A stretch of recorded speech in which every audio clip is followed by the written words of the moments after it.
दोस्तों, छत्तीसगढ़ सहकारी समितियों में जो 13,000 कर्मचारी काम कर रहे हैं, आखिर वो कल से अनिश्चितकालीन आंदोलन पर क्यों चले गए हैं और आखिर उनकी मांग क्या है, और सहकारी समिति के कर्मचारियों के अनिश्चितकालीन आंदोलन होने से किसानों के धान खरीदी पर क्या असर पड़ सकता है, इन्हीं सभी मुद्दों के बारे में हम इस वीडियो के अंदर बात करेंगे। इसलिए दोस्तों, आप इस वीडियो को अंत तक जरूर देखें और इस महत्वपूर्ण टॉपिक को अच्छे से समझने की कोशिश कीजिए। नमस्कार दोस्तों, मैं हूं आपका दोस्त लोकेश साहू और आप देख रहे हैं लोकेश छत्तीसगढ़िया यूट्यूब चैनल। आप सभी साथियों का हमारे इस चैनल पर बहुत बहुत स्वागत है। दोस्तों, एक तरफ सहाय सरकार आगामी 14 नवंबर से धान खरीदी करने जा रही है। इसको लेकर बाकायदा बीते महीने 16 अक्टूबर को जो कैबिनेट बैठक हुआ था, उसमें सहाय सरकार ने 14 नवंबर से 31 जनवरी तक धान खरीदी करने का ऐलान कर दिया है। लेकिन दोस्तों, वहीं दूसरी तरफ सहकारी समितियों के कर्मचारी कल से अनिश्चितकालीन आंदोलन में चले गए हैं। दोस्तों, छत्तीसगढ़ सहकारी समिति कर्मचारी संघ पंजीयन क्रमांक 685 के पदाधिकारियों ने जानकारी देते हुए बताया कि छत्तीसगढ़ के 2058 सहकारी समितियों में काम करने वाले करीब 13,000 कर्मचारियों के विभिन्न मुद्दों को लेकर पहले ही सरकार को ज्ञापन सौंपकर चरणबद्ध आंदोलन की चेतावनी दिया जा चुका है।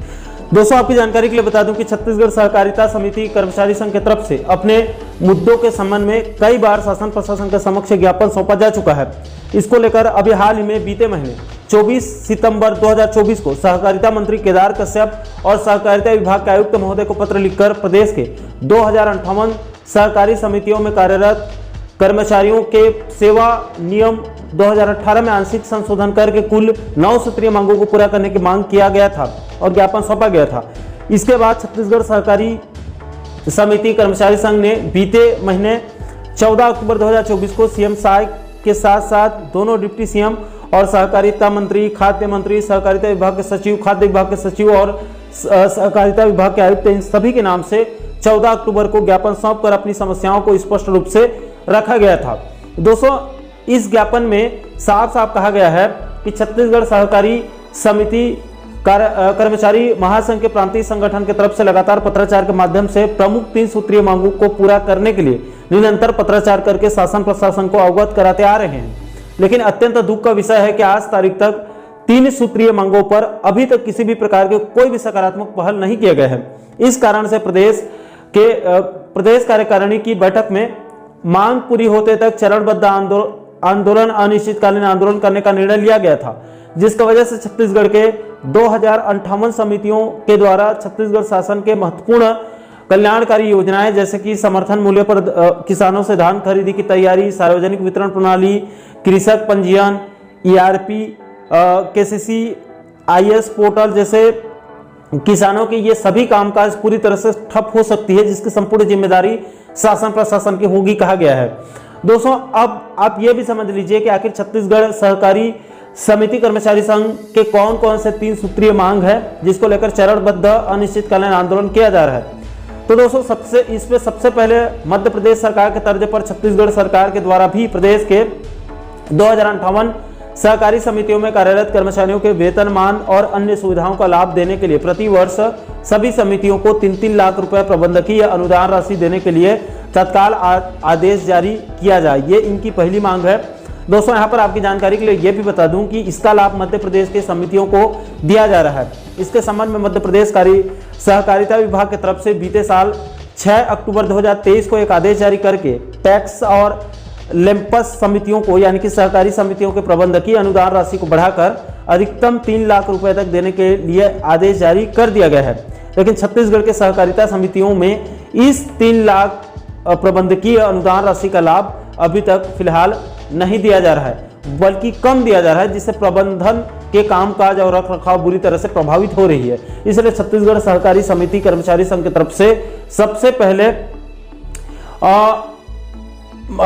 मध्य प्रदेश के तर्ज पर सबसे पहले नंबर पर जो है वो मध्य प्रदेश के तर्ज पर 3 लाख रुपए तक प्रबंधकीय अनुदान राशि देने की मांग रखी गई है।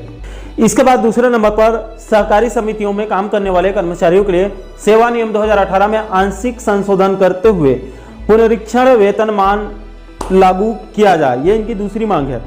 इसके बाद तीसरे नंबर पर समर्थन मूल्य में धान खरीदी वर्ष 2023-24 में धान परिधान के बाद यानी उठाव के बाद हुए संपूर्ण सुखद मान्य करते हुए आगामी वर्षों के लिए धान खरीदी नीति में वर्णित 16.9 में सुखद मान्य का प्रावधान करते हुए धान खरीदी अनुबंध में परिवर्तन करते हुए प्रासंगिक और सुरक्षा व्यय और कमीशन, खाद्य, बीज, उपभोक्ता, फसल बीमा आदि को 4 गुना बढ़ोतरी करके राशन वितरण पर 500 किलो क्षतिपूर्ति या 5,000 रुपए क्षतिपूर्ति देने की मांग रखी गई है।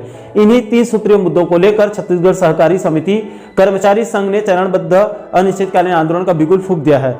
अब दोस्तों उस चरणबद्ध आंदोलन के तारीखों को भी आप देख लीजिए कि कब कब आंदोलन हुआ है और आगे कब कब आंदोलन होगा।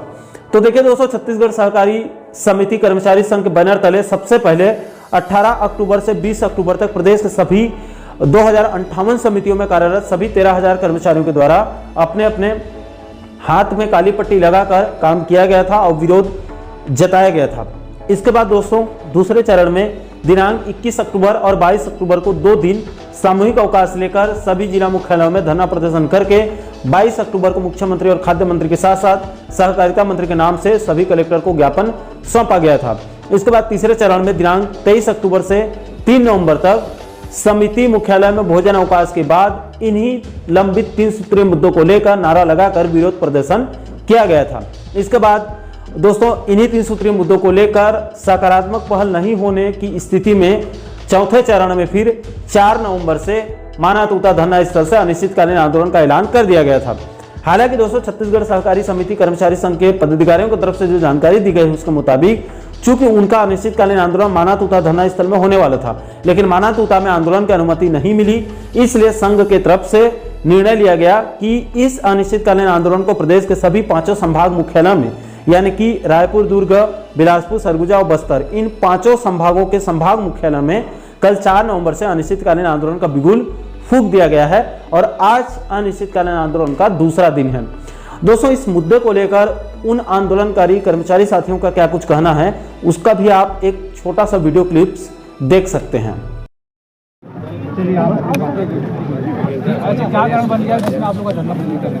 नहीं, हमारी यही मांग है जो विगत 2 से 3 महीना पूर्व से चालू है और एकदम मामूली मांग है। देखा जाए कर्मचारियों के लिए मामूली मांग इसलिए कहा जा रहा है क्योंकि ये आसानी से पूरी करने वाली मांग है।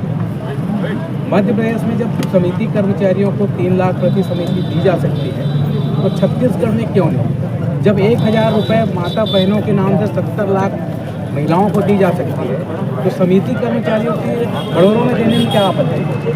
दूसरी बात महत्वपूर्ण इसलिए कहा जा सकता है क्योंकि धान खरीदी को सुखद के रूप में मानती नहीं शासन। धान खरीदी जो सुखती है, अभी कुछ दिन पहले किसानों के द्वारा एक आंदोलन हुआ था जिसमें किसानों ने मांग किया गया किसानों के द्वारा कि 1 नवंबर से धान खरीदी पूर्व में होती थी, आपके द्वारा 13 दिन और आगे बढ़ा देने से हमारा लगभग 4 से 6 किलो धान सुखद आ जाएगा। जब 13-14 दिन में 3 से 4 किलो, 6 किलो, 10 किलो सुखद आ सकता है तो 3 महीने में आप अंदाजा लगा सकते हैं 3 से 4 महीने में खरीदी होने के बाद कितनी सुखद आएगी। तो हमारा यही एक मांग है कि आप सुखद दे दीजिए या दूसरा धान तत्काल उठा लीजिए। धान की तौलाई आज हुई है, शाम तक उठा लीजिए, कल उठा लीजिए, परसों उठा लीजिए। आप उसको 3 महीना बाद उठाएंगे, स्वाभाविक ही 3 से 4 किलो कमी आएगी। दूसरी हमारी मांग है कि तीसरी मांग है सेवा नियम।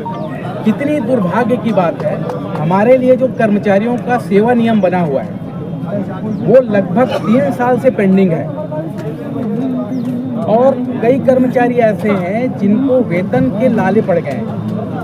इतनी संवेदनशील कार्य करने वाले कर्मचारी जो 6-6 महीना तक वेतन नहीं मिल रहा उन लोगों, इतने संवेदनशील। कारण क्या है? ये शासन पूरा अपना पीठ थपथपाती है। धान खरीदी के कारण पूरा प्रदेश में, देश में छत्तीसगढ़ का नाम रोशन होता है और अभी तो कई पुरस्कार धान खरीदी के नाम से मिल चुके हैं। उसके बाद भी धान खरीदी में संलग्न कार्य करने वाले, महत्वपूर्ण संवेदनशील काम करने वाले कर्मचारियों के प्रति शासन नहीं सोच रही है, जो बिल्कुल नाम मात्र का मांग है। अभी आप क्या चाहते हैं? हम यही चाहते हैं कि तीनों मांग जब तक पूरी नहीं होगी तब तक हमारा धरना आंदोलन सतत चलते रहे। गिरधर सोनी, क्रांति उपाध्याय। तो दोस्तों अपने 3 सूत्रीय मांगों को लेकर प्रदेश के 2058 समितियों में कार्यरत 13,000 सहकारी समितियों के कर्मचारी कल 4 नवंबर से अनिश्चितकालीन आंदोलन में चले गए हैं। ऐसे में इधर 14 नवंबर से किसानों की धान खरीदी शुरू होने वाली है और इस अनिश्चितकालीन आंदोलन से धान खरीदी बुरी तरह से प्रभावित होना यहां से तय है। ऐसे में शायद सरकार को उसके सहकारिता मंत्री और खाद्य मंत्री दोनों को इस गंभीर मुद्दे को संज्ञान में लेकर जितना जल्दी हो सके छत्तीसगढ़ सहकारी समिति कर्मचारी संघ के प्रतिनिधि मंडल को वार्ता के लिए बुलाकर जल्द से जल्द कोई सकारात्मक निर्णय लेकर इस आंदोलन को शांत कराया जाना चाहिए, ताकि समिति के कर्मचारियों की जरूरी समस्याओं का समाधान भी हो सके और प्रदेश के 25 लाख से ज्यादा किसान भाइयों के धान खरीदी पर भी इसका कोई भी प्रतिकूल प्रभाव भी ना पड़े। इससे सभी का भला हो सकता है। बाकी दोस्तों, इस गंभीर मुद्दे को लेकर आप लोगों की क्या राय है, नीचे आप कमेंट बॉक्स में अपनी अपनी प्रतिक्रिया आप लोग जरूर साझा कीजिएगा। और दोस्तों, आप आगे भी प्रदेश के नियमित और अनियमित कर्मचारियों और पेंशनर्स बंधुओं से जुड़ी इसी प्रकार के अन्य महत्वपूर्ण मुद्दों पर, महत्वपूर्ण टॉपिक पर वीडियो देखना चाहते हैं तो आप हमारे चैनल को जरूर सब्सक्राइब कर लीजिएगा, ताकि आने वाले सभी नए वीडियो का नोटिफिकेशन आप लोगों तक तुरंत पहुंच सके। दोस्तों, अभी के लिए फिलहाल इस वीडियो में इतना ही। मुझे दीजिए इजाजत। मैं मिलता हूं आपसे एक और महत्वपूर्ण मुद्दे के साथ, महत्वपूर्ण टॉपिक के साथ। तब तक के लिए जय हिंद, जय छत्तीसगढ़।